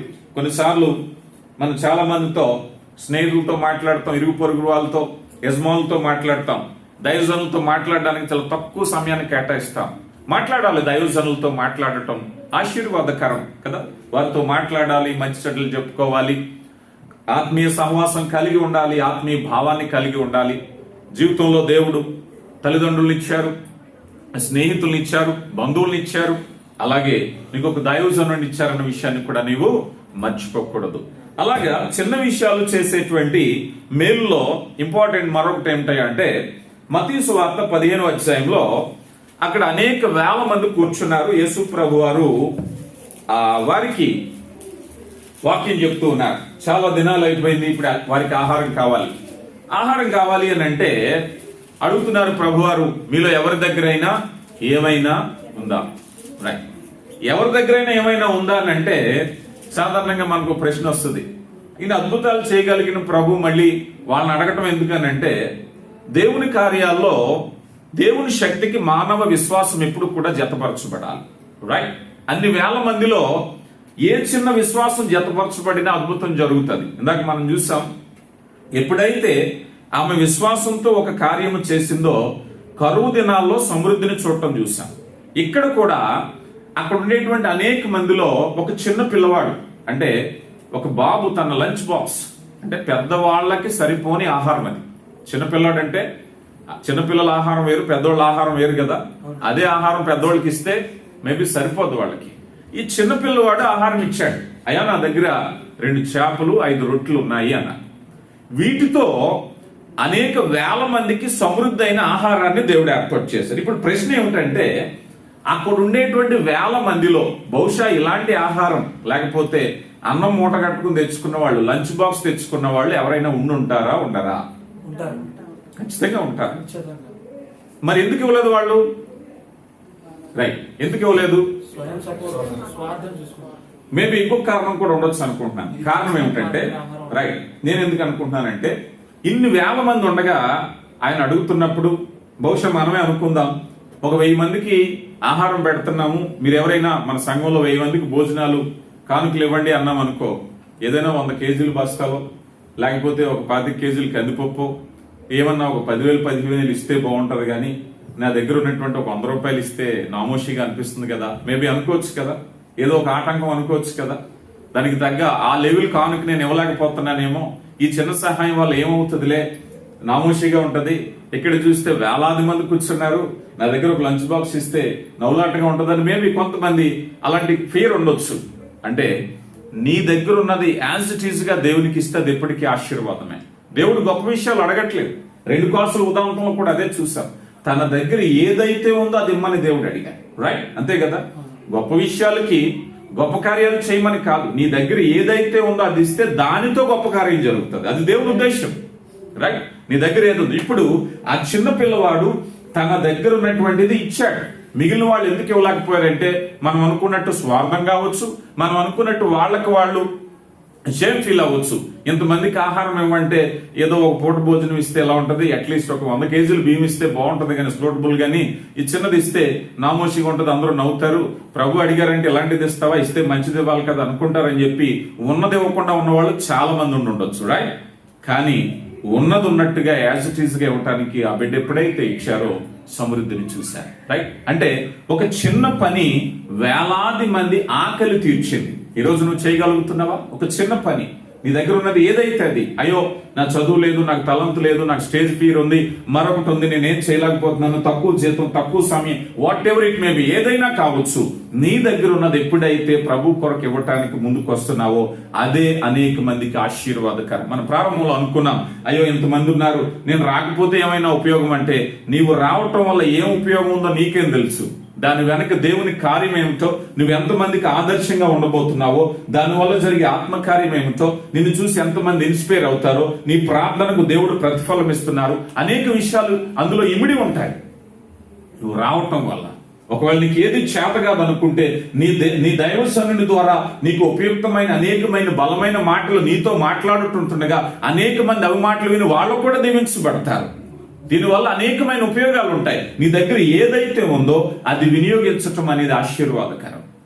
తను ఎప్పుడైతే తన దగ్గర ఉన్నటువంటి ఆ చిన్న లంచ్ బాక్స్ ఎప్పుడైతే ఇవ్వటానికి ముందుకు వచ్చారో జరిగిన అద్భుతం ఏంటో తెలుసా? వేలాది మంది సమృద్ధి. ఒక చిన్న ప్రయత్నం. ఈరోజు ఒకవేళ నీకు ఇచ్చేటటువంటి తలంతులో చిన్న విషయమే, నువ్వేం చేయలేకపోతున్నావా, చిన్న విషయాన్ని, చిన్న ప్రార్థన చేయి. దేవుని సన్నిధిలో వచ్చి నువ్వు చెప్పేటువంటి మంచి మాటలు, నీ సమయం, నీ విలువ, ప్రతిదీ కూడా దేవునికి మహిమకరమే. ఒకవేళ నువ్వు అనుకోవచ్చు, ప్రభు కొరకు నేను గొప్ప కార్యాలు చేస్తానండి, అప్పటి వరకు నేను సైలెంట్ గా ఉంటాను అనుకుంటున్నావేమో. దేవుడు గొప్ప కార్యాలు చేయటానికి పిలవలేదు ఎవరిని కూడా. దేవుడు నమ్మకస్తులుగా ఉండడానికి పిలిచాడు. ఫస్ట్ థింగ్ కదా, నీ స్థితిలో నువ్వు ఏ స్థితిలో ఉంటావో ఆ స్థితిలో నమ్మకంగా ఉండడానికి దేవుడు పిలిచారు. అప్పుడు నువ్వు నమ్మకంగా ఉంటే, ఆ కొంచెంలో నువ్వు నమ్మకంగా ఉంటే విస్తారమైన వాటిని దేవునికి అనుగ్రహించడానికి ఇష్టపడుతున్నారు. ఇది దేవుడు మనకిచ్చేటువంటి ఆశీర్వాదం. మనం అనుకుంటాం చాలా సార్లు, నా జీతం పెరిగాక అప్పుడు చూపిస్తాను నా తడాక అంటారు కదా. అప్పుడు మళ్ళీ కొన్ని ఉంటాయి కమిట్మెంట్లు, నేను ఇలా అనుకున్నానండి అలాగని చెప్పేసి కదా. అపవాది ఏదో ఒకటి కలగజేస్తూ ఉంటాడు. నాకు సమయం లేదండి, నాకు ప్రమోషన్ వస్తే నేను ఖాళీ అయిపోతాను, లేకపోతే నాకు వాహనం లేదండి, వాహనం వచ్చాక అప్పుడు చూపిస్తానంటారు. వాహనం వచ్చాక అసలు దొరకరు, అవునా కదా?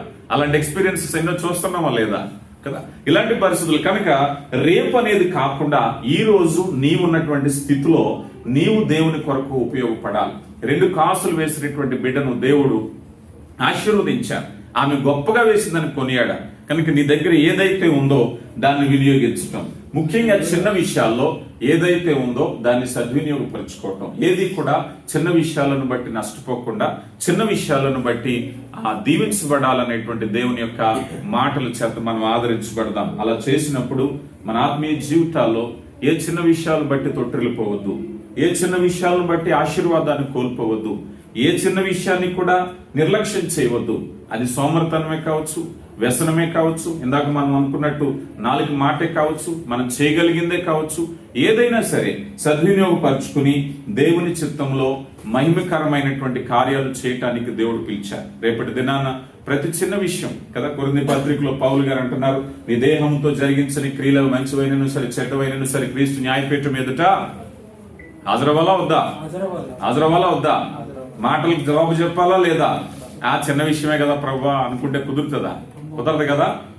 ప్రతి విషయానికి జవాబు చెప్పవలసిన వారిగా ఉన్నాం కనుక ప్రియులారా, దేవుని చిత్తంలో ఈ మాట చెప్పి నేను ముగిస్తాను. రండి, మత్తయి సువార్త 12వ అధ్యాయము 36వ వచనం. నేను మీతో చెప్పినదేమనగా మనుషులు పలుకు వ్యర్థమైన ప్రతి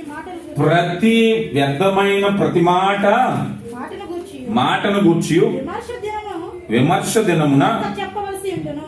ఏం చేయాలటండి? ప్రతి చిన్న మాట అనుకుంటున్నామేమో కానీ అపరంజిని పోలిన కనులు కలిగిన వాడు, ఆయన కనులకు రహస్యమైనది ఏది లేదు. కనుక చిన్న విషయాలను చిన్నగా తీసుకోవద్దు. చిన్న విషయాలే మన జీవితంలో నష్టాన్ని కలిగిస్తూ ఉంటాయి. నువ్వు ఇల్లు కట్టాలి అనుకో, ఆ ఇల్లు కట్టాలి అన్నప్పుడు నీకున్నటువంటి చిన్న చిన్న వ్యసనాలను విడిచిపెట్టేసాను కదా. ఈ మధ్య కాలంలో నేను ఒక ఫ్యామిలీ ప్రాబ్లంలో నేను మాట్లాడుతున్నాను. ఆ వ్యక్తి వాదన ఏమిటంటే, అయ్యా నేను రోజుకి 1000 రూపాయలు సంపాదిస్తున్నాను, అందులో ఒక 100 రూపాయలు నా ఖర్చుకు తీసుకోవటంలో, నా వ్యసనానికి తీసుకోవటంలో తప్పేముందండి అని తన వాదన. అనేక సంవత్సరాలుగా ఇదే జరుగుతుంది, ఆర్థికంగా అభివృద్ధి చెందలేదనేటువంటి వివాదంలో మాట్లాడుతుంటుండగా పరిశీలించగా తెలిసింది ఏమిటంటే, అప్పుడు నేను అన్నాను, అబ్బాయి నీకు 1000 రూపాయలు వస్తున్నాయి, 100 రూపాయలు నువ్వు ఖర్చు పెట్టుకుంటున్నావు, నువ్వు మత్తుడవుతున్నావు. ఆ తర్వాత దాని ప్రభావం నీ చేతిలో ఉన్న 900 మీద పనిచేస్తుంది. అది వేటి మీద ఖర్చు పెడుతున్నావో నీకు తెలియట్లేదు, ఎవరికి ఇస్తున్నావో తెలియట్లేదు, దాని మీద ఒక ప్రణాళిక లేదు. ఒకసారి నువ్వు ఎప్పుడైతే మత్తులోకి వెళ్ళావో నీ ప్లానింగ్ అంతా పాడైపోతుంది. ఈ పులిసిన పిండి 100 రూపాయలు ఏం చేస్తుంది? 900 జడగొడుతుంది. అవునా కదా?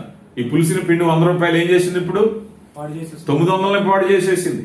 నచ్చిన వాళ్ళకి స్నేహితులు కదా, ఈ తాగుడు వ్యవహారంలో వీళ్ళు తాగేది ఎక్కువ, జనాలకు ఇచ్చేది ఎక్కువ కదా. అక్కడ వీళ్ళకి కొంతమంది ఫ్రెండ్స్ ఉంటారు, మేబీ వాళ్ళ ఆఫర్లు కాదని లేకపోవచ్చు, వాళ్ళు అడిగింది కాదని లేకపోవచ్చు, వాట్ ఎవర్ ఇట్ మేబీ. అప్పుడు చేసేటువంటి ఈ ప్రయాలు వాళ్ళు నష్టపోతుంటాడు. చిన్న వ్యసనమే, నువ్వు అనుకుంటున్నావు నిన్ను సమర్థించుకుంటున్నావు, కానీ దానివల్ల నష్టపోతున్నావు. కనుక ప్రియులారా, దేవుని చిత్తంలో ప్రతి చిన్న విషయాన్ని పరిశీలన కలిగి మన జీవితాలను సరి చేసుకుందాం. మరి దేవుని చిత్తంలో యోగ్యులైన వారిగా, దేవుని చేత దీవింపబడిన వారిగా ఉందాం. దేవుడు మిమ్మల్ని దీవించును గాక. శ్రద్ధగా విన్న మీకు అవకాశం ఇచ్చిన అధ్యక్షుల వారికి, మరి దైవజనులకు ప్రత్యేక వందనాలు. మరి చక్కని వాక్యాన్ని వినిపించిన దైవ సేవకులకి ప్రభు పేరట వందనాలు. మన జీవితాలని మరి ఎలా సర్దిద్దుకోవాలి, చిన్న విషయాలు చేసే పొరపాట్ల కోసం మంచిగా మరి చక్కని వాక్యాన్ని అందించారు. ఆ వాక్య ప్రకారం మనందరం జీవించాలని తెలియపరుస్తూ, మరి ఈ సమయంలో బల్ల కార్యక్రమం ఉందండి. కిరణ్ గారు వచ్చినట్లయితే వాక్యం చదివి కార్యక్రమాన్ని నడిపించవచ్చుగా ప్రేమపూర్వకంగా తెలియపరుస్తుంది.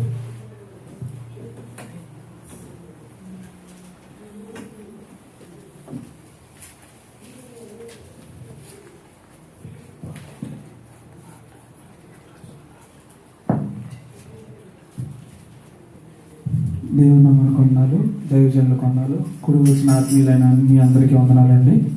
కొరింథీయులకు రాసిన 11వ కొరింథీయులకు రాసిన పత్రిక 11వ అధ్యాయము 23 నుంచి 31 వరకు నేను చదువుతుండగా లేఖనాలను జాగ్రత్తగా పరిశీలన చేయవలసిందిగా కోరుతున్నాను. 1 కొరింథీయులకు రాసిన పత్రిక 11వ అధ్యాయము 23 నుంచి 31 వరకు అండి. నేను మీకు అప్పగించిన దానిని ప్రభు వలన పొందితిని. ప్రభువైన యేసు తాను అప్పగింపబడిన రాత్రి ఒక రొట్టెను ఎత్తుకొని కృతజ్ఞాస్తుతులు చెల్లించి దానిని విరిచి, ఇది మీ కొరకైన నా శరీరము, నన్ను జ్ఞాపకము చేసుకొనుటకై దీనిని చేయుడని చెప్పెను. ఆ ప్రకారమై భోజనమైన పిమ్మట ఆయన పాత్రను ఎత్తుకొని, ఈ పాత్ర నా రక్తం వలనైన క్రొత్త నిబంధన, మీరు దీనిలోనిది త్రాగునప్పుడెల్లా నన్ను జ్ఞాపకము చేసుకొనుటకై దీనిని చేయుడని చెప్పెను. మీరు ఈ రొట్టెను తిని ఈ పాత్రలోనిది త్రాగునప్పుడెల్లా ప్రభు వచ్చు వరకు ఆయన మరణమును ప్రచురించెదరు. కాబట్టి ఎవరు అయోగ్యముగా ప్రభు యొక్క రొట్టెను తినునో లేక ఆయన పాత్రలోనిది త్రాగునో వారు ప్రభు యొక్క శరీరమును గూర్చియు రక్తమును గూర్చియు అపరాధియగును.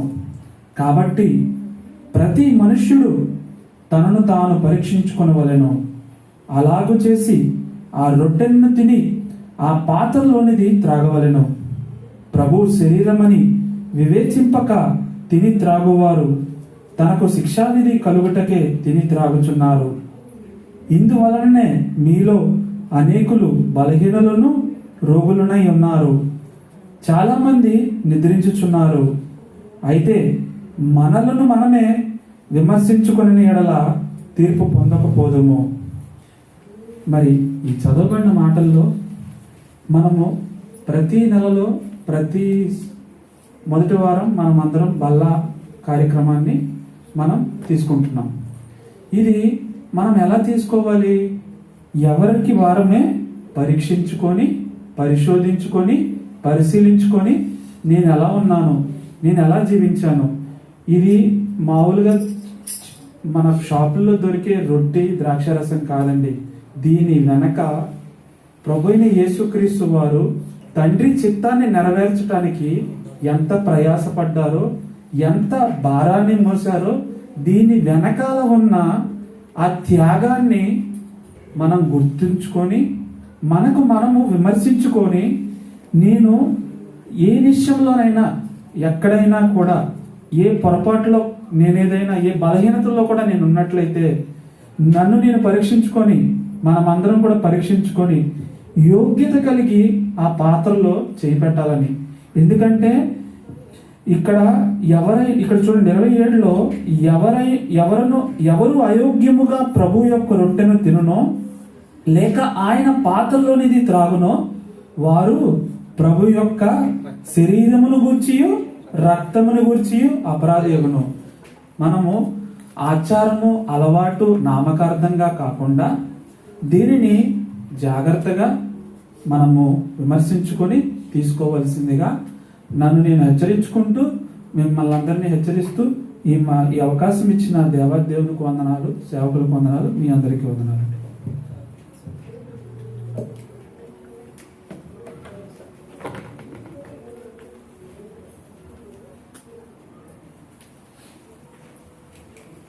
మరి ఈ సమయంలో అందరూ కూడా ప్రార్థన పూర్వకంగా ఉండండి. మరి బలారాధన కోసం రొట్టె ద్రాక్షరసం కోసం సతీష్ గారు వచ్చి ప్రార్థనలు నడిపిస్తారు.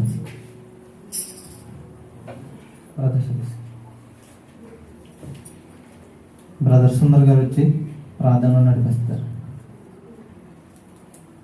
అందరూ ప్రార్థనా పూర్వకులై ఉండండి. మరి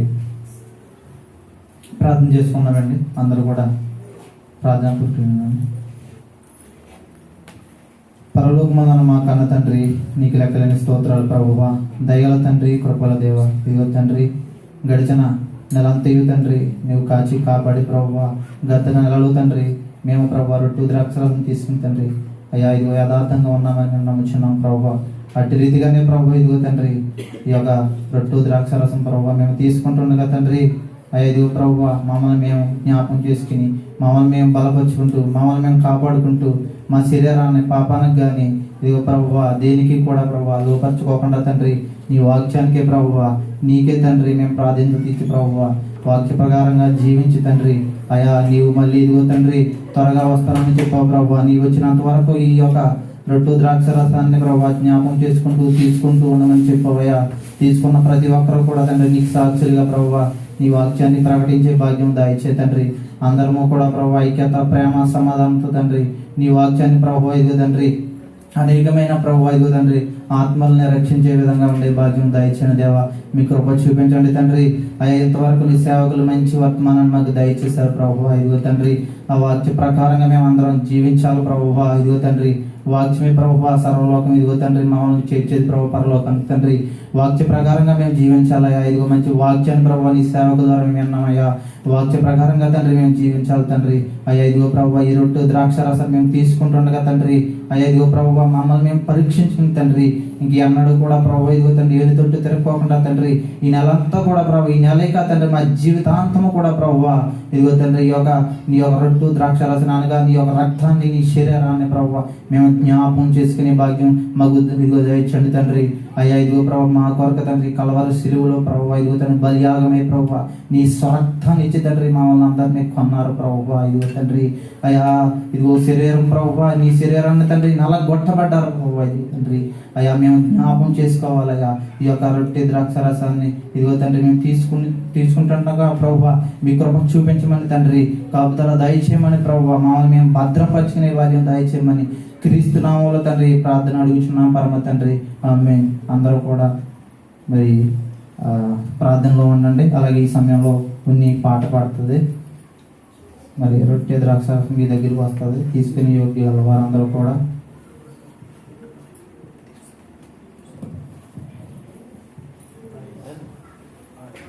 అపరాధిని యేసయ్యా కృప చూపి బ్రోమయ్యా. అపరాధిని యేసయ్యా కృప చూపి బ్రోమయ్యా. నిపమించకై నీ కృపలో అపరాధములను క్షమించు. నిపమించకై నీ కృపలో అపరాధములను క్షమించు. అపరాధిని యేసయ్యా కృప చూపి బ్రోమయ్యా. ఘోరంబుగా దూరితిని నేరంబులను చేసితిని. ఘోరంబుగా దూరితిని నేరంబులను చేసితిని. క్రూరుండై కొట్టితిని ఘోరంబు పాపిని దేవా.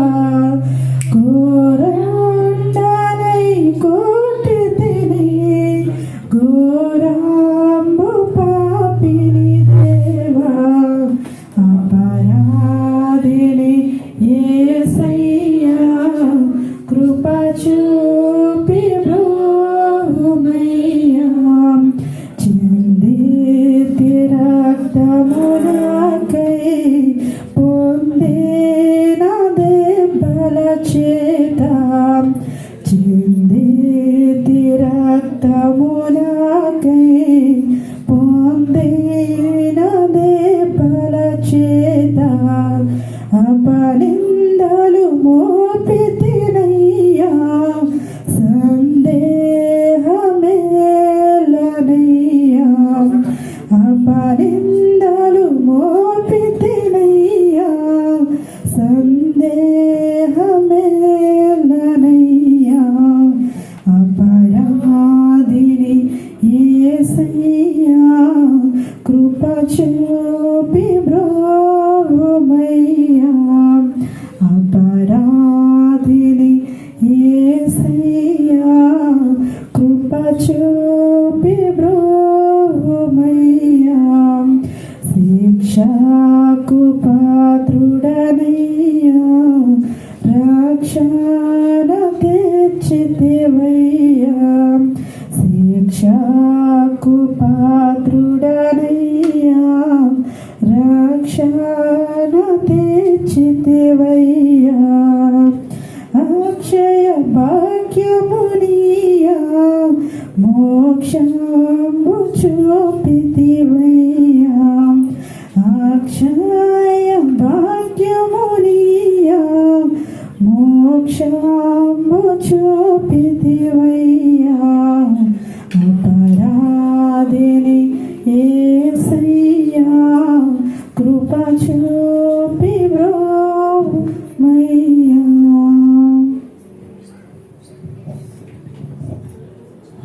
ప్రార్థన చేసుకుని శరీరాన్ని రక్తాన్ని తీసుకోవాలని తెలియదు.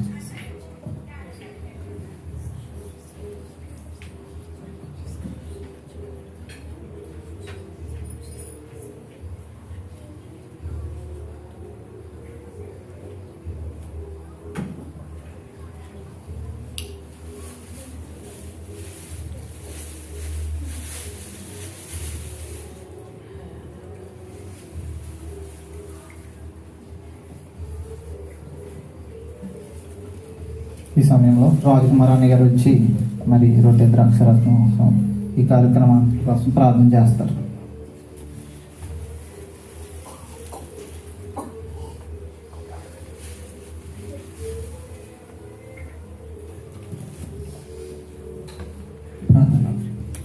మహామికిలి ఉన్నత కృపగల మహిమ తండ్రి, మీకు ఎలా వందనములు తండ్రి. గడిచిన వారం నుండి ఎంతో ఈ వారం వరకు కూడా మీ యొక్క చల్లని ఎక్కడ నేను మమ్మల్ని సురక్షితంగా కాచి కాపాడినందుకు మీకు వందనములు తండ్రి.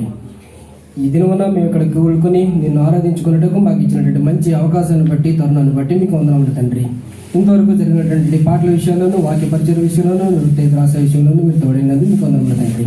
ఎవరెవరైతే ఇక్కడికి వచ్చి ఉన్నారో వారందరూ దీవించండి తండ్రి. ఎవరైతే రాలేకపోయి ఉన్నారో దయతోటి వారిని క్షమించండి తండ్రి. మరొక అవకాశాన్ని వారికి అనుగ్రహించండి తండ్రి.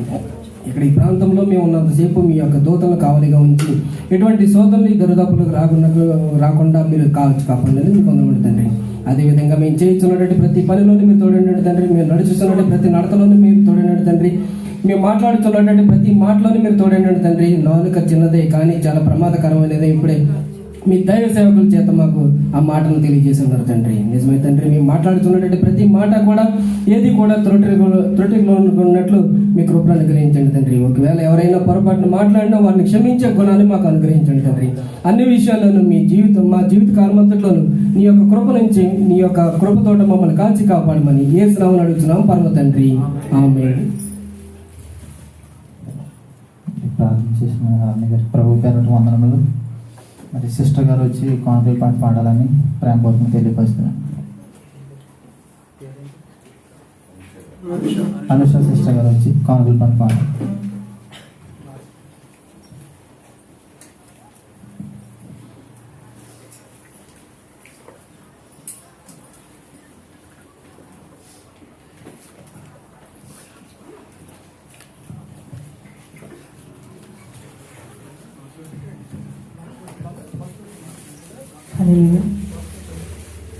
అంత్యకాలాభిషేకం సర్వజనుల కోసం, అంత్యకాలాభిషేకం సర్వజనుల కోసం. కోతకాల దినములివి తండ్రి నీ ఆత్మతో నింపుమా. అంత్యకాలాభిషేకం సర్వజనుల కోసం.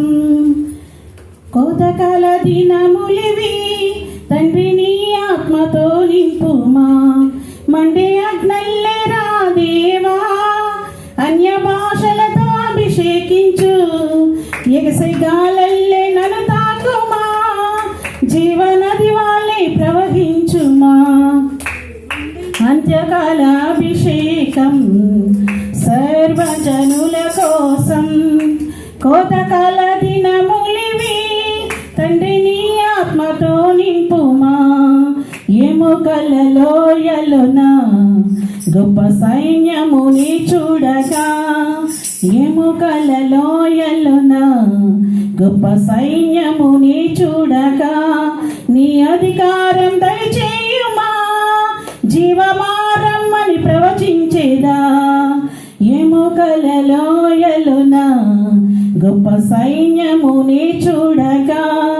నీ అధికారం దయచేయుమా, జీవమారమ్మని ప్రవచించేదా. అంత్యకాల అభిషేకం సర్వజనుల కోసం. కోతకాల దినములివి తండ్రి నీ ఆత్మతో నింపుమా. కర్మెలు కొండ పైన గొప్ప మేఘమయ వరించగా, కర్మెలు కొండ పైన గొప్ప మేఘమయ వరించగా. ఆహాబు భయపడిన అగ్నివర్షము కృమ్మరించుమా. కర్మెలు కొండ పైన గొప్ప మేఘమయ వరించగా. ఆహాబు భయపడిన అగ్నివర్షము కృమ్మరించుమా. మండే అగ్నల్లే రా దేవా, అన్య భాషలతో అభిషేకించు. ఎగసే గాలల్లే నన్ను తాకుమా, జీవనది వాళ్ళే ప్రవహించుమా.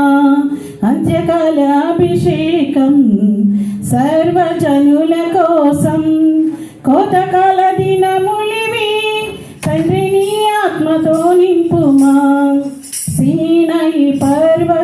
మందు అగ్ని పోదవలి నిన్ను చూడగా, ఓ ఇశ్రాయేలు దైవమా మాతో కూడా ఉన్నవడా, సీనాయి పర్వతమందు అగ్ని పోదవలి నిన్ను చూడగా, ఓ ఇశ్రాయేలు దైవమా మాతో కూడా ఉన్నవడా, మండే అగ్నల్లే రా దేవా అన్య భాషలతో అభిషేకించు, ఎగసే గాలెల్లే నన్ను తాకుమా, జీవనది వాళ్ళే ప్రవహించుమా, అంత్యకాల అభిషేకం సర్వజనుల కోసం, కోతకాల దినములివి తండ్రి నీ ఆత్మతో నింపుమా.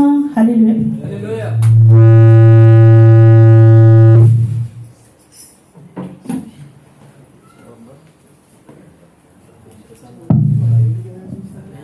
చక్కని పాటలు వినిపించిన సిస్టర్ గారికి ప్రభు పేరట వందనములు.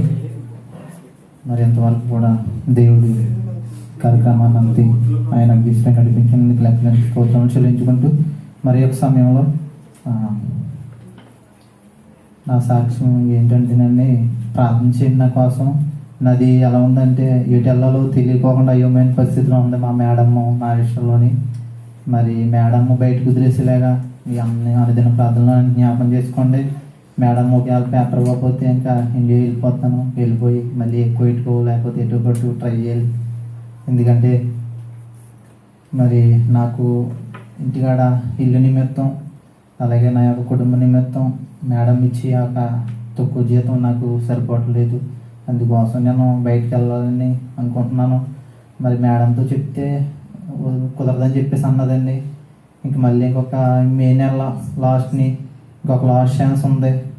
మరి ప్రార్థన చేయండి మేడం మనసు మారి మరి మేడము కంపల్సరిగా మరి ఎన్వైస్ ఇచ్చేలాగానే దేవుడు గొప్ప కార్యం చేసేలాగా నాకైతే నమ్మకం ఉంది. దేవుడు కంపల్సరీగా కార్యం చేస్తాడు అని మీ అందరు కూడా జ్ఞాపకం చేసుకోండి ప్రార్థనలోని. ఎందుకంటే నాకు రైతులు కూడా నిద్ర పట్టట్లేదు, ఎటు పరిస్థితి ప్రభు ఏంటని. ఇప్పుడు వేరే దేశం వెళ్ళాలన్నా మనం కంపల్సరీగా డబ్బు వెచ్చించాలండి. ఇక్కడేమో నాకు ఈ జీతం సరిపోవట్లేదండి. ఎందుకంటే ఆ ఇంట్లో భోజనం సరిగ్గా ఉండదని అన్నీ నేను కొనుక్కుని తెచ్చుకుంటున్నాను. ఆవిడ ఇచ్చి 1700కి మళ్ళీ 400-500 రూపాయలు ఖర్చు నేను పెట్టుకుంటే ఇంకా ఏమి సంసారం పోషించుకోవాలి. రెండోది ఏమో ఇల్లు కట్టుకున్నాను, సగం పని అయ్యింది. ఇవన్నీ ప్రాబ్లమ్స్ నా భార్య చూస్తేనేమో ఆ అమ్మాయికి ఇక్కడ రప్పించడం బోల్ డబ్బులు అయిపోయినాయి. అప్పుడు ఆ రోజుల్లో 12,000 అయినాయి. పాస్టర్ గారికి తెలుసు. ఇవాళ 6,000కి వచ్చేస్తున్నాయి. 12,000 అయిందండి నిజంగానే సుమారుగాని. అది ఒక దైవ సేవకుడు ద్వారా మరి తీసుకోవడం జరిగింది. మరి ఇలా చాలా ఇబ్బందులు ఉన్నాను. కాబట్టి మీరు అందరూ కూడా ప్రార్థన చేయాలని ప్రేమపూర్వకం తెలియపరుస్తూ, ఇంకో విషయం ఏంటంటే నా పరిస్థితి ఒకప్పుడు నిజంగానే పాస్టర్ గారు చెప్పారు. ఇప్పుడు నిజంగా నా పరిస్థితి ఒకప్పుడు ఎలా ఉండేదంటే అసలు ఇలా మైక్ పట్టుకుని కాదు కదా, సంఘంలో కూడా కూర్చునేవాడు కాదండి. దేవుడిని విమర్శించేవాడిని అండి. నేను చర్చికి వెళ్ళే వాళ్ళని కూడా విమర్శించేవాడిని. అలాంటిది ఒక స్త్రీ అంటే ఒక సిస్టర్ గారు కేకేసి నువ్వు ఎందుకురా దేవుడిని విమర్శిస్తున్నావు, బైబిల్ తీసి చూపించాను నీకని ఆది కాండంలో చదివినప్పుడు నా మనవుని ఆ తర్వాత తిరుగుపడ్డాయి. ఆ తర్వాత మెల్లమెల్లగా వెళ్తున్నాను కానీ విశ్వాసం లేదు. ఆ తర్వాత నా భార్య నేను పెళ్లి చేసుకున్నాం. తర్వాత నా భార్య సంఘం నడిపించడం, నా తల్లిదండ్రులు ప్రార్థన, తర్వాత ఇక్కడ రావటం, తేజుమేడు సంఘంలో నిలబడటం, ఇలా మాట్లాడటం, ధైర్యంగా ఉండటం. ఇవాళ నా ఇంటికాడ అందరూ కూడా నేను మాట్లాడే వీడియోలు చూసి ఏంట్రా నువ్వేనా ఇలా మారిపోయావు అని అంటాం. నిజంగా చాలా ఆశ్చర్యకరంగా ఉంది. ఇదంతా కూడా మరి దేవుడు కృపని తెలియపరుచుకుంటూ మీరు అందరూ కూడా నా కోసం ప్రార్థన చేయాలని తెలియపరిచి ఈ సమయాన్ని అన్నయ్య గారికి అప్పగిస్తున్నాను.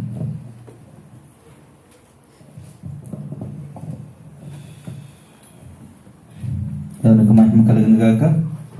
ఎంతవరకు కూడా చక్కని కొడుకు ప్రారంభం నుంచి ఇంతవరకు దేవదేవుడు తన అధ్యక్షతలో మరి క్రమంగా నడిపించిన దాన్ని బట్టి ప్రభుని మహిమపరుస్తూ ఉన్నాం. చక్కని సందేశాన్ని మనం విన్నాం. చిన్న జీవుల కొరకు చాలా అర్థవంతమైనటువంటి సందేశం. ఆ యొక్క జీవితాలు చిన్నయే కానీ వాటిని చూసి మన జీవితాలు చాలా మార్చుకోవాల్సిన అవసరత జీవులను బట్టి చాలా ఉందండి. ప్రతి జీవులని ఒక్కొక్క సందర్భాన్ని మనం ఆలోచన చేసినట్లే చాలా విలువైన విషయాలు అందులో ఉన్నాయి. చీమల గురించి తెలియపరిచారు.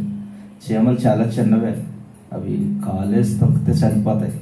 అయినప్పటికీ వాటికి ఉన్నటువంటి జ్ఞానం మానవులుగా మనకు లేదు. వాటికి ఉన్నటువంటి ఐక్యత ఈ మానవులుగా మనకు లేదు. చక్కని జ్ఞానంతో, చక్కని ఐక్యతతో క్రమంగా ఎక్కడికి వెళ్ళినాయి, క్రమంగా వెళ్తూ ఉన్నాయి. వాటికి కావలసినటువంటి ఆహారాన్ని అవి సిద్ధపరచుకుంటూ ఉన్నాయి, సమకూర్చుకుంటూ ఉన్నాయి. కుందేళ్ళు కొరకు మనం విన్నాం. చిన్న కుందేళ్ళు, అవి కూడా బలహీనంగా ఉండే, చాలా చిన్నవి, అందంగా కనిపిస్తాయి కానీ అపవిత్రమైనవి. మనం కూడా పైకి అందంగానే కనిపిస్తూ ఉన్నాం కానీ మనం ఇంకా అపవిత్రులుగానే జీవిస్తూ ఉన్నాం. అంత మాత్రమే కాదు, మిడతల కొరకు కూడా మనం విన్నాం. రాజు లేడు కానీ క్రమంగా అవి కూడా ఎక్కడికి వెళ్ళినా క్రమంగా వెళ్తూ ఉన్నాయి. ఆ విధమైనటువంటి క్రమం మన దగ్గర లేదు. ఈ జీవులు బట్టి చాలా నేర్చుకోవాలి. బల్లి కూడా మనం రాజుల గృహంలో నివాసం చేస్తూ ఉంది.